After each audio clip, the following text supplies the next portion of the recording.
Getter has arrived. The new social media taking on big tech, protecting free speech, and canceling cancel culture. Join the marketplace of ideas. The platform for independent thought has arrived. Superior technology. No more selling your personal data. No more censorship. No more cancel culture. Enough. Getter has arrived. It's time to say what you want, the way you want. Download now. Why? Why? I think my duty.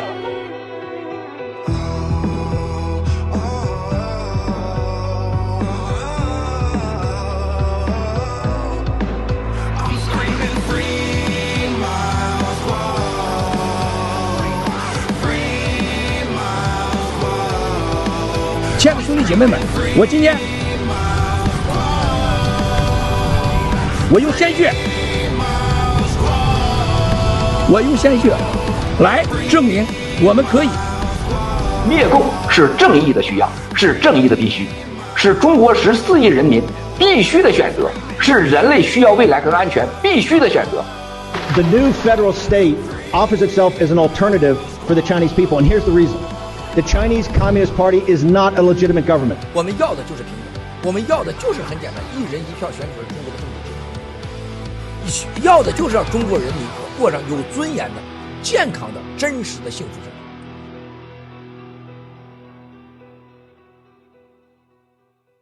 活。 Okay, welcome. It's Friday, 2 June, the year of our Lord 2023. Right there, the history of the new federal state of China. And I talked about the Financial Times the other day. Jamie Dimon, remember, Jamie Dimon, we're going to have more about this tomorrow. Ben Harnwell is going to join us from Rome. And I'm going to go into Elon Musk's trip to China, to Kowtow.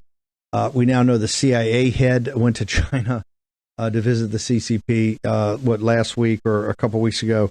Jamie Dimon was recorded at a private meeting of big shots. Washington, Beijing tensions have upended global order, according to Jamie Dimon right there. And Jamie Dimon is saying that not only should we not decouple, but that the number one thing we should do is to make sure that we make rapprochement with the Chinese Communist Party. Of course, if you're a War Room Apposite member, one of our absolute foundational elements is that we must take down the CCP, the Lao Beijing, the great people of China have been enslaved by this murderous criminal junta for now, 80 years, 70 years, 80 years. And that government was helped to be put in place by our State Department back at the end of World War II, in the Chinese Civil War at the end of it, as Senator McCarthy, Joe McCarthy, pointed out at the time, and who lost China. They've been a murderous apparatus ever since then. And quite frankly, it was quite confusing about what we were even fighting until a entrepreneur, a billionaire, named Miles Guo came to the West in 2015, 2016, started making these videos and really calling out the Chinese Communist Party, the corruption, what they were doing to the Chinese people, and most importantly for people in the West, about the infiltration and how the system, in particularly in the United Kingdom, in the United States, and Australia, were being essentially merged into with control by the Chinese Communist Party and its partners in the West, on Wall Street, in Silicon Valley, all of it. And he kept saying, don't say China, don't say the Chinese people, it's the CCP. The CCP is the enemy. And whether it was the H&A financial scandal, whether it was the influence peddling or money laundering that took place here, the influence on Capitol Hill, and you can see it everywhere. Every time we have these committee meetings, you just see the increasing encroachment and infiltration by the Chinese Communist Party. Before Hong Kong, Miles Guo called it, said exactly what was going to happen, and warned the West that the West had to stand up and treat Hong Kong when the CCP retraded the deal and took control of Hong Kong. He said this is like Czechoslovakia in the late 1930s, and the West has to stand up here. The West did not stand up and allowed the CCP just to run roughshod over Hong Kong, take Hong Kong back. Hong Kong's not the free island nation that it used to be. And he said that's going to be a warning to Taiwan. It's going to be a warning to Taiwan that the West is not prepared to defend it. most importantly, for the CCP virus. Miles Guo, I remember being with Miles in mid-January of 2020. When we were up there for the annual, we would go every year and do a big celebration for Chinese New Year. And we were up there. We had the new federal state. We had the Rule of Law Society and Foundation and different people and board members. And we're going to do these broadcasts over 2 or 3 days constantly to commemorate and celebrate Chinese New Year's. And Miles says it's being called off because there's a virus that's coming out of Wuhan. And he's the first person in the West really to warn the West and to tell everybody that, hey, the Chinese Communist Party is lying about all of it, and they're having the WHO lie. And this was days before it even became a blip on the radar screen. And everything Miles said about the Wuhan lab and the bioweapon all came to be true. So on Sunday, we're going to commemorate the 3rd anniversary of the organization he and I helped co-found it. But I can gladly say that there's so many young people now that have joined up and are running it and is taking off the new federal state of China. I want to bring in Nicole. Nicole, I'll be there. Natalie Winters will be there. Other people will be there. We're going to be making presentations. It's always a day of celebration, commemoration, but this will be a quite serious one. Number one, I'll be making a very serious presentation about the indictment, the first book of War Room Books. We wanted to make sure when I launched War Room Books that the very first book, and we work with Frank Gaffney and the team on the Committee for the Present Danger, and of course other people in the new federal state, and in Miles Guo's whistleblower movement, to basically put forward the case of the crimes against Lao Beijing, of the crimes against the Chinese people, the crimes against the Chinese state, the crimes against the American people, humanity overall, and really bring forward what is essentially a criminal indictment about the leadership. I know you guys are playing a lot. I couldn't be happier. Tell us about what's going to go on. I particularly we're going to be up on Getter, of which I now have 1.4 million followers in the War Room. We're going to be broadcasting all day. And I want people, we're also going to have you back tomorrow and talk about it, but we're going to be up all day, I think from 2 o'clock in the afternoon on Sunday until the conclusion. So tell us what's going on. First of all, Steve, thank you so much for having me. And also, you're being watched by hundreds of millions of freedom-loving Chinese people. So you have more than just 1.2 million Getter followers. You have hundreds of millions of followers, people who are fighting for freedom and putting everything on the line to fight for freedom in the darkest corner on the face of the earth. And so thank you for War Room and for all you have done to champion for the Chinese people's freedom from the CCP's slavery. And you, in your opening, you mentioned about Jamie Dimon, the CEO of America's biggest bank, and Elon Musk, the world's richest person. And you know what? 34 years ago, the whole world witnessed that one man standing in front of the tank, and he was standing up to the CCP. 34 years later, the key battleground has changed from Beijing to the United States of America. The CCP is right here in the United States of America. And Mao Guo, the founder and leader of the Chinese whistleblower movement, who also co-founded the NFSC together with you, he warned the people that the swing state for our fight against the CCP is not in Beijing or Shanghai, but right here in the United States of America, because the CCP has succeeded in weaponizing the U.S. open market, financial market, and the justice system. And so we are deeply troubled this week by both Elon Musk and Jamie Dimon's reaffirming of the Wall Street and Silicon Valley's commitment to work with the CCP. And so over the last 6 years, NFSC, we don't ask for a single penny from the United States of America. All we ask is America stop helping the CCP, stop funding the CCP, because it's the people like Elon Musk and Jamie Dimon. These people, they present the biggest threat to the Chinese people's fight for freedom. We're going after the CCP, and these American sellouts are just happen to be in our way. And so that's why I know the war room is beloved by so many Chinese 老百姓, because this is the platform where our voice will be heard. This is, by the way, the indictment is prosecuting the Chinese Communist Party and friends. Is the Chinese Communist Party has a saying, old friends. And when they talk about people like Henry Kissinger or Elon Musk is an old friend. That means a partner. Elon Musk is totally financed. His Tesla operation is completely financed by the CCP. I'll be going through that on Sunday. And also Jamie Dimon and the banks. What Nicole is saying is that Harry if Kissinger we cut off... was Yeah, actually participating in the Shanghai Harry Kissinger, who helped America to develop a good relationship with the CCP. I mean, this week he was attending the Jamie Dimon's China Summit through WebEx, he was supporting Jamie Dimon's reaffirmed commitment to China, along with the former Secretary of State Rice, Condoleezza Rice. So there's a unity party in this country that are trying to help the CCP and continuing the funding of the CCP. I mean, they pose the biggest challenge for our fight against the CCP.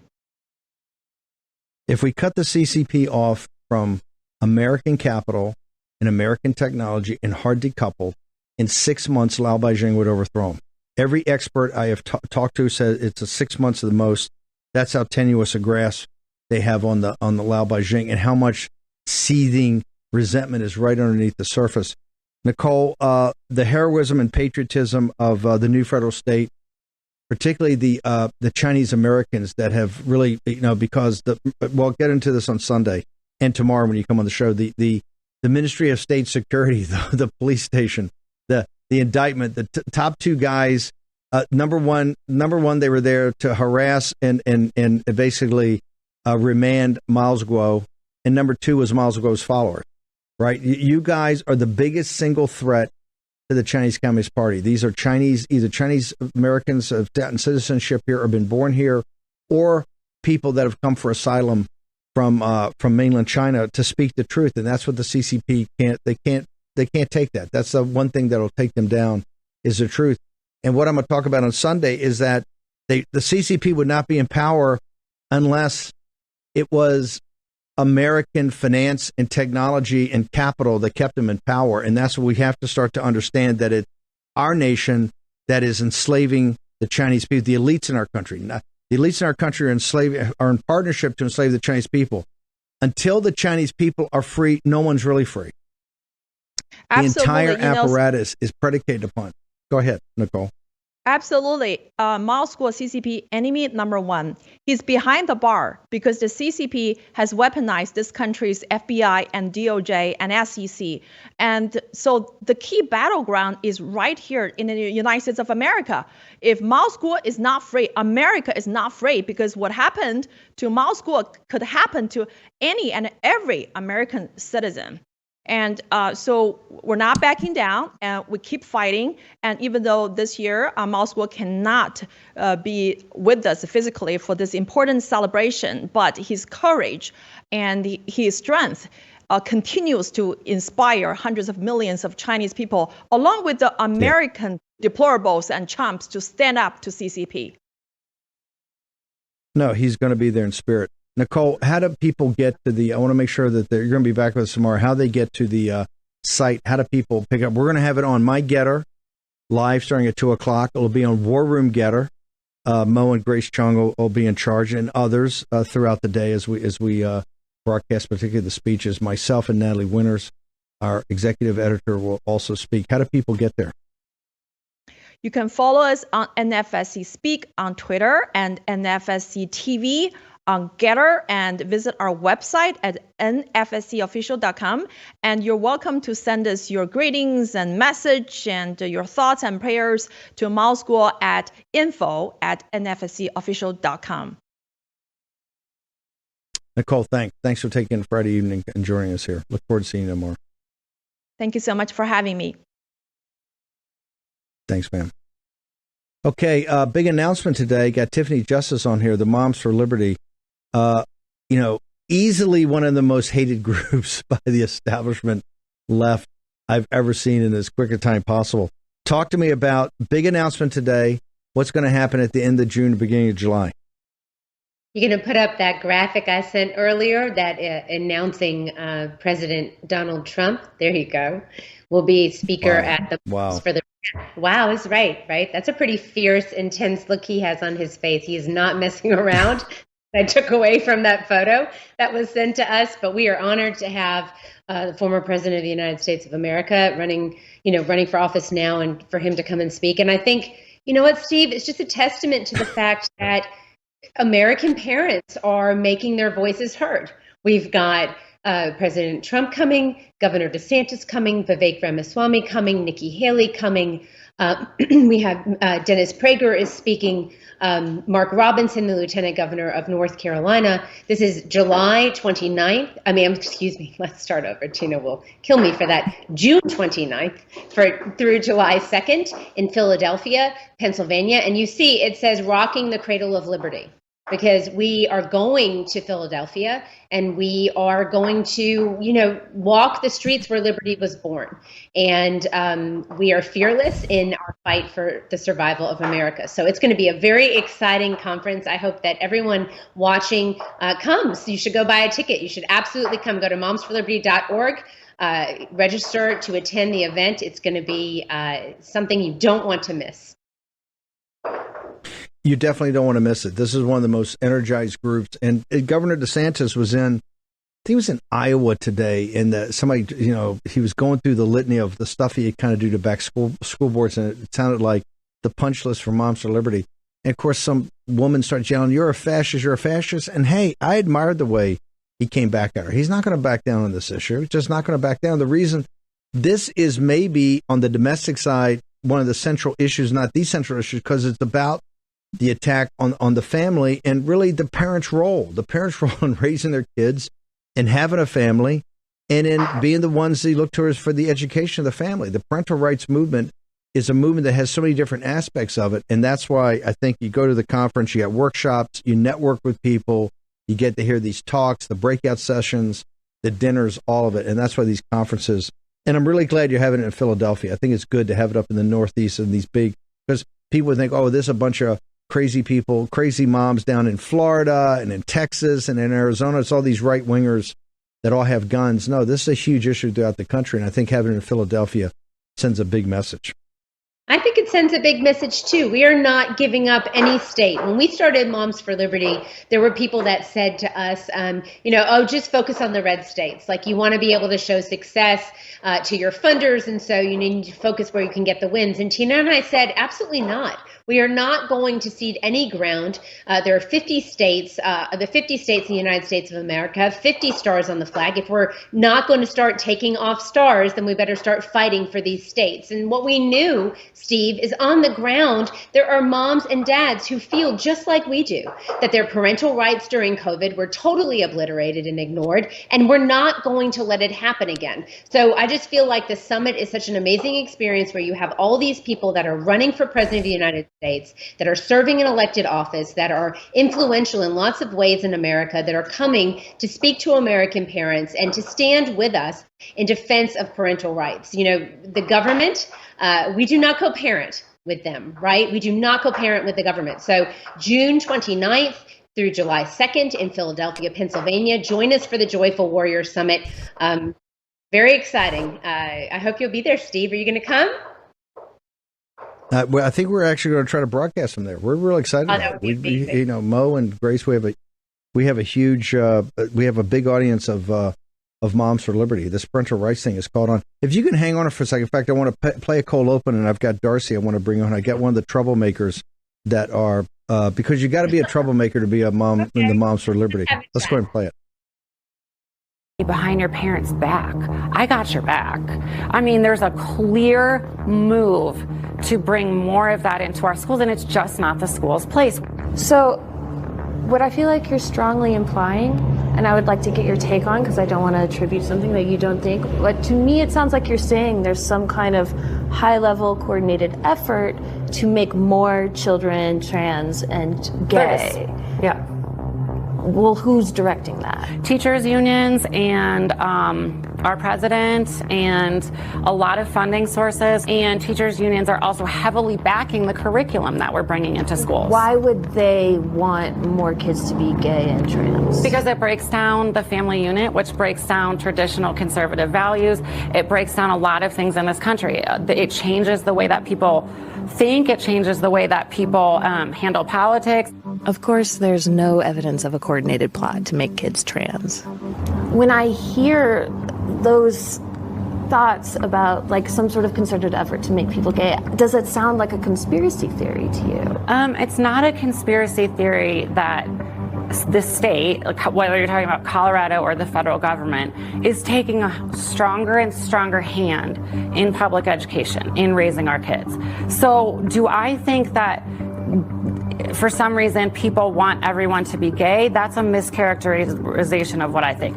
I think that people will use, the people that want to erode away at parental rights, the left, the teachers unions, they'll use LGBTQ or whatever may be the case at the time. Those are just tools to erode away at parental rights. We're now joined by Darcy.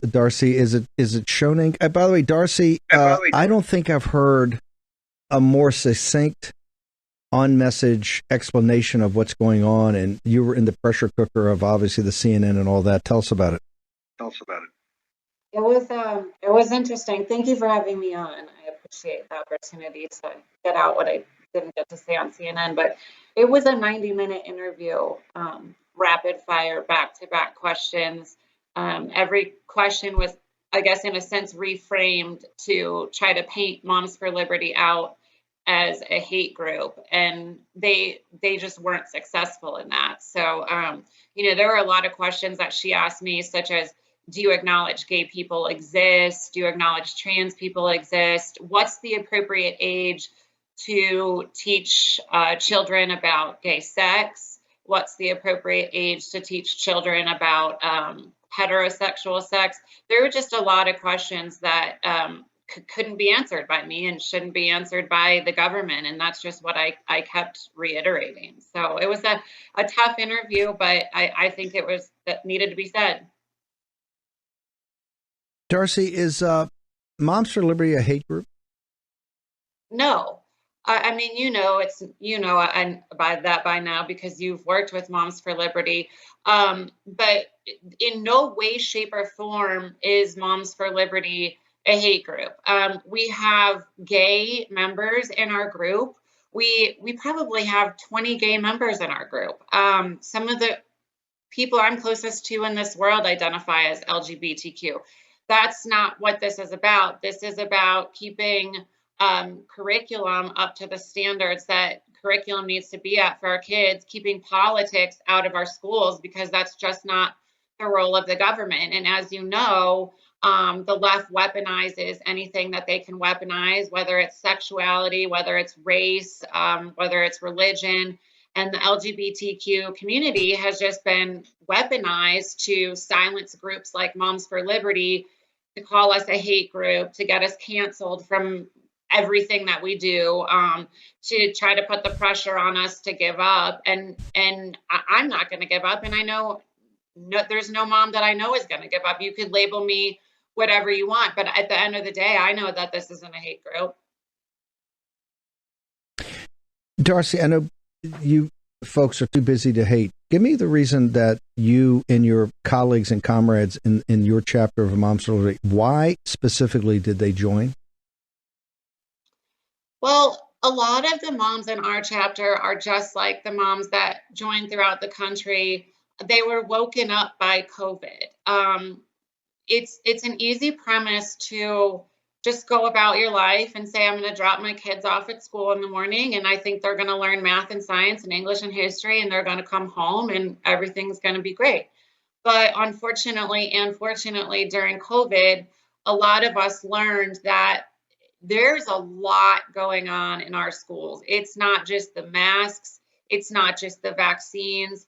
There are millions of dollars being pumped into our schools and through elected officials and through boards to teach our kids to hate conservative values, to teach our kids to be, in a sense, little communists, little kids who trust the government, don't have any respect for their parents. This is coming at us left and right. So most of the people that we know that joined, they were woken up during COVID, and then they continue to just see the sheer volume of political curriculum that's coming at our kids. And they said, I don't have a choice but to get involved, because if I don't get involved, there's going to be nothing left. Our kids are the kids that are my kids, age 7 and 8, in 20 years, our country is going to look so different. And we're going to look back and say, what happened? Well, while we were out fighting social issues and whatever else we're doing, the left is raising a whole generation of kids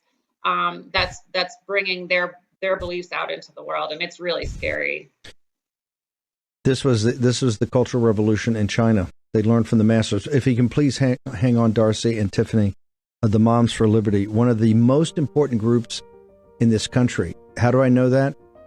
Because they have enemies in the right places, and there are major powers and major forces in this country that not only want to destroy the Moms for Liberty, they want to destroy the people that are in the Moms for Liberty. Short commercial break. We're going to be back in the war room in just a second.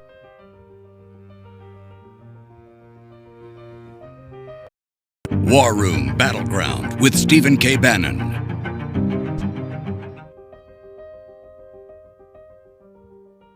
Okay. Welcome back. Had a little bug in my ear there, right there. A little hiccup on the audio, but we're all good. Darcy's with us. By the way, I want to connect dots.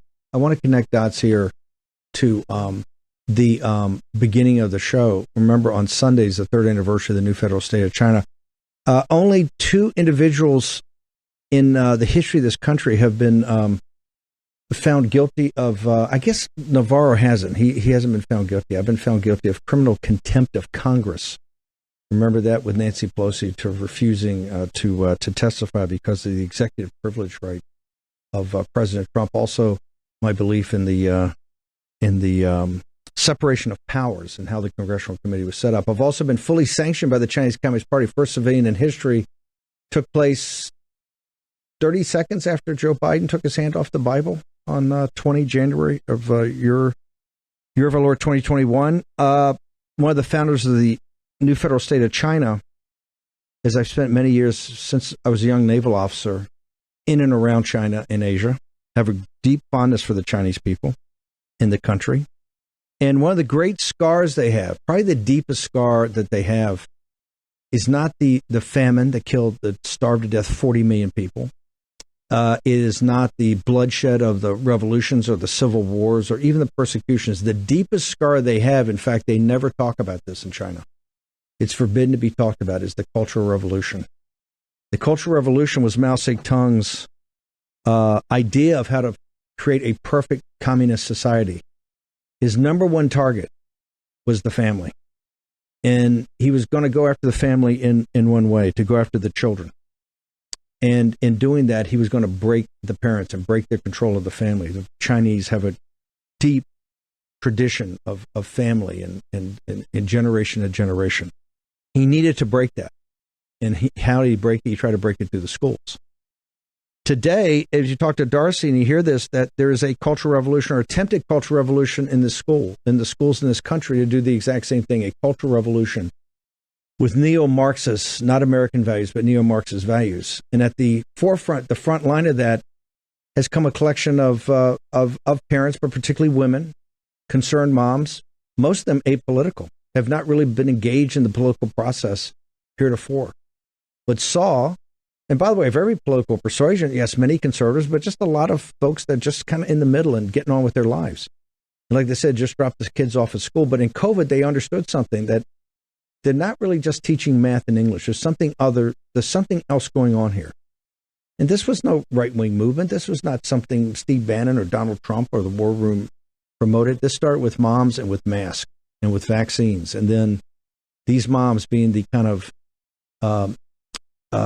very tough focus with the grit that has been really from our frontier days and from the early days of this nation and this republic, the American mom and the American woman have done so much, and I would actually say borne the lion's share of creating the greatest, not just republic, but nation on earth. And here we are in a fight today, and you can tell they're demonized nonstop. Darcy, talk to me about this. Talk to me about what they're trying to do in the schools. How are they trying to break?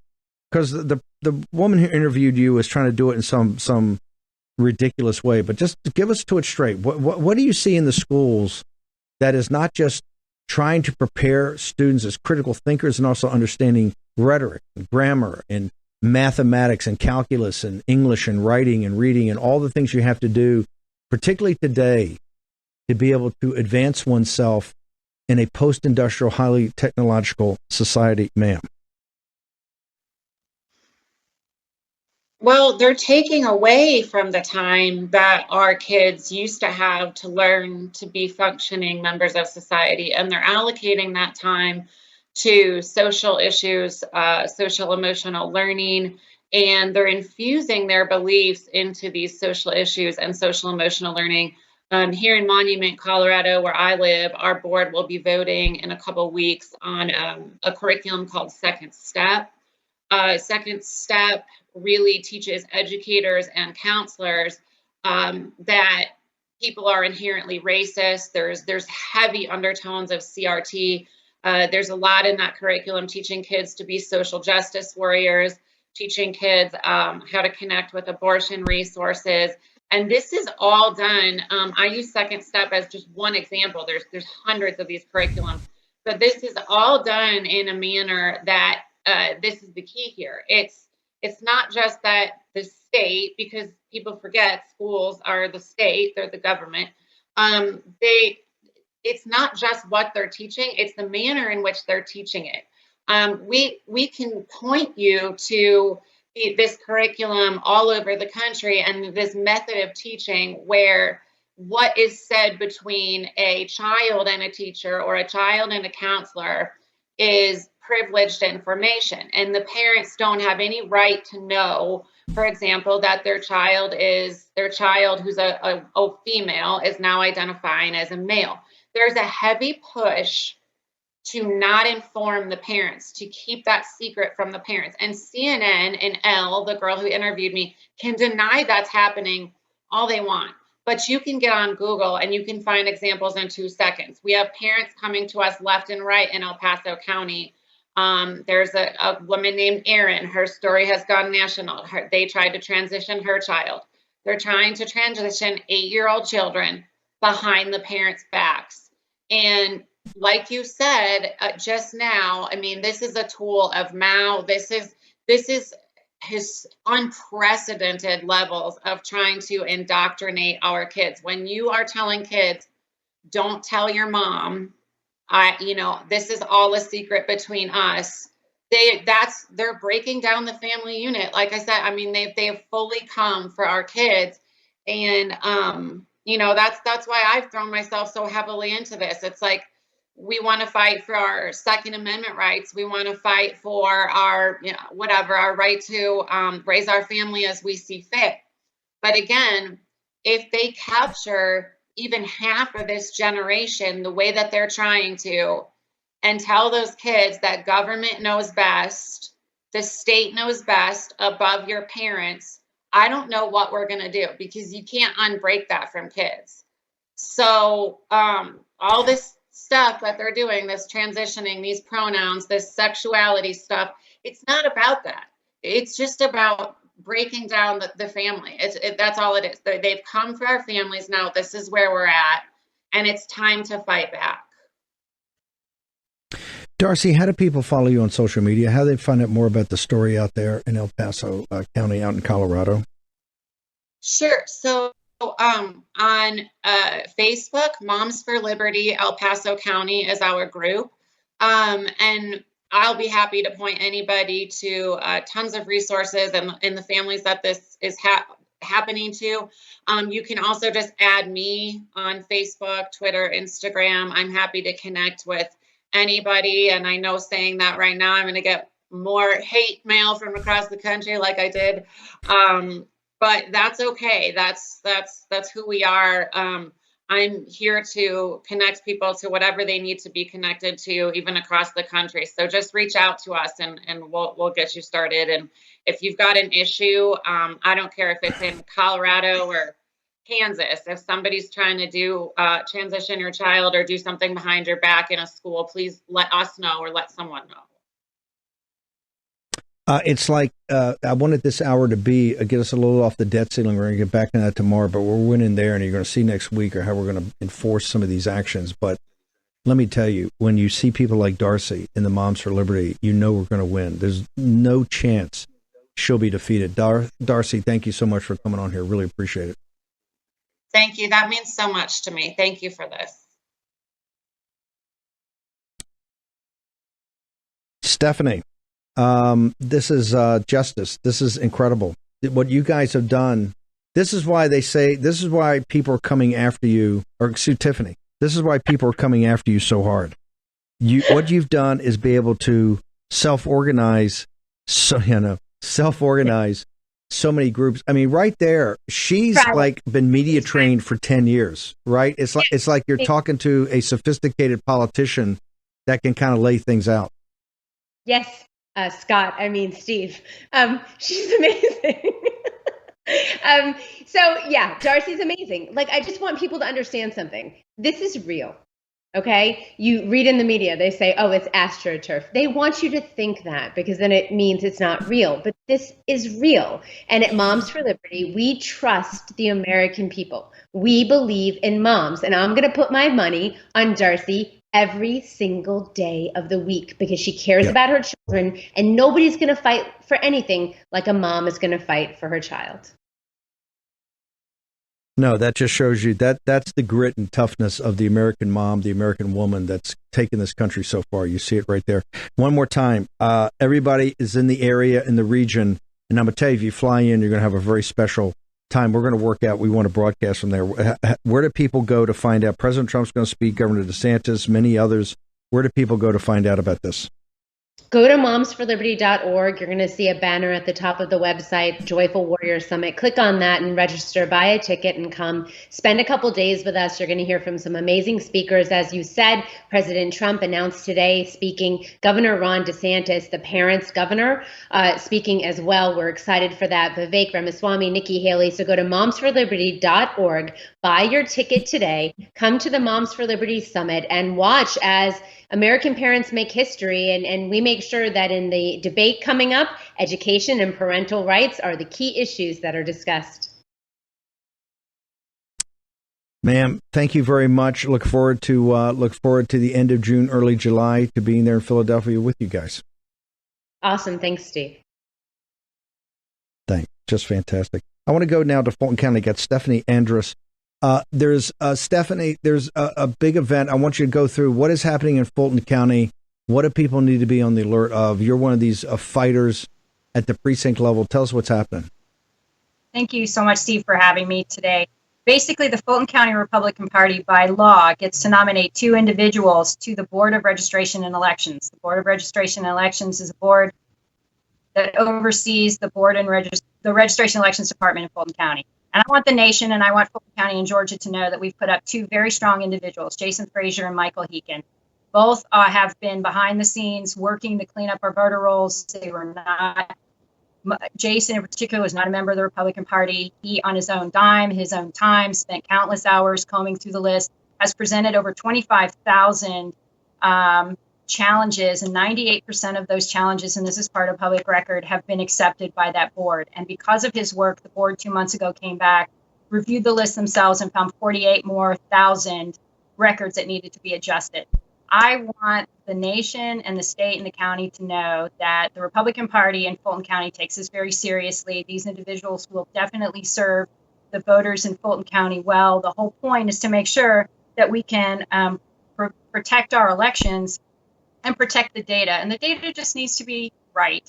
And that was what Jason was finding at first, was records where there was first and last name. So I want the nation to know, and I think it's a national issue, because Fulton County, I mean, we know what happened in 2020. I need everybody. Where do people go? We're going to be back next week. Where do people go for this weekend to get information about this? Because This is not just about Fulton County. This is just not about the great state of Georgia. This is about the entire country in 2024.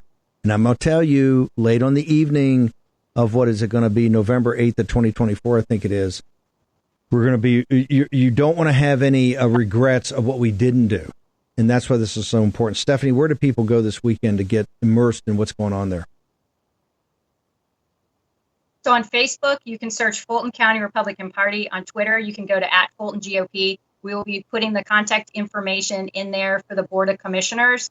Definitely recommend that you contact them and let them know how important this election is and to have these two strong individuals on there and to follow the law. The law is very clear that they are to be accepted and put on that board. Ma'am, thank you very much. We'll get it back to you next week. We're going to cover this one closely. So thank you. Perfect. Thank you so much. I really appreciate it. Thank you, ma'am. We got patriots all over this nation fighting. We're going to try to make room this coming next couple of weeks to get more on. We've been backed up with so many issues about the debt, etc. I'm so excited. Gina, Florio, you talk about economy, the alternative economy. This is EV Magazine. We had her on, I don't know, about a year or so ago. This is absolutely incredible. You should be so proud. Tell us exactly what I'm holding, because I feel like I'm holding Vanity Fair or Vogue. What is this, ma'am? It does look like that, doesn't it? This is a women's magazine called EV Magazine that has been designed to deliver the kind of content for women that women actually want to see, that women actually want to read. I think we are now in this time where all of these legacy media companies are now producing content for women that are encouraging them to live lives of gluttony and isolation, and they're just delivering all of this terrible life advice that, of course, comes down from this agenda to break down the nuclear family, take women out of the home, remove women from their femininity. So at EV Magazine, we have created content that is definitely missing online right now. And a lot of women are loving it because we do everything from fashion advice to health and wellness education to news and culture pieces that you aren't going to see in these legacy media companies. So it's been picking up a lot of speed. And I think a lot of women across the country are really feeling the need for this kind of content in their lives at the moment. No, I want to, if Memphis can do it, and I got to figure out when to get you back on. This is like you're holding Vogue or Vanity Fair, and the advertising's first class. The photography is absolutely stunning. The articles, and obviously with the women in my family and Mo and everybody, they just love it. Give me a couple minutes. How did you, I know we had you on early on in the very early days, but I would need this audience to know how you conceived it. And quite frankly, this is pound for pound every bit as good as the top fashion and women's magazines in the world. How did you pull this off?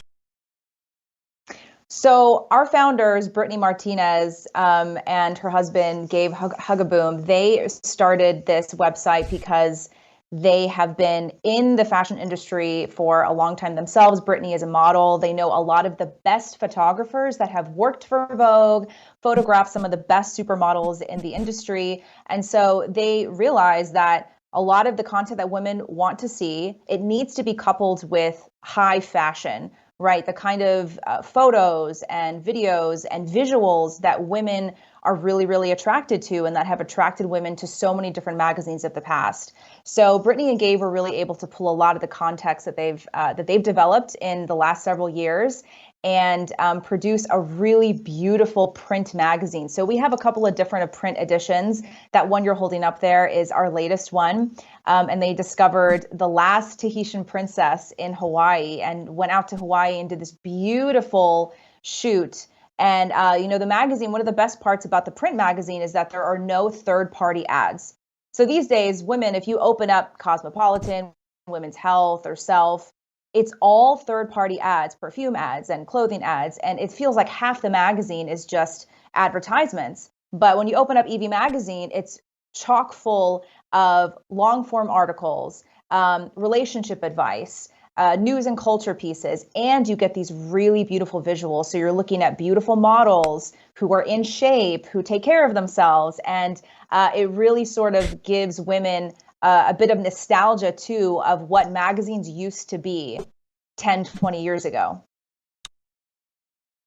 Or even longer than that. I mean, this is from the hallmark of the golden age of magazines. You're the walk through your. We got a minute or two here. Walk through your job as editor. Right. So I'm the senior news editor for EV. We publish the news and culture pieces that none of the other women's media publications are going to publish. So, for example, we were the first women's magazine to break the story about how the COVID vaccine was having significant effects on women's health, on their menstrual cycle, potentially on their fertility. And we were the first women's magazine to post a lot of content about how masks were not useful in preventing COVID, how the COVID vaccine did not offer any additional protection against COVID than just contracting the virus itself. And so we are offering the kind of content for women, news content that they're not able to see on all these other women's sites.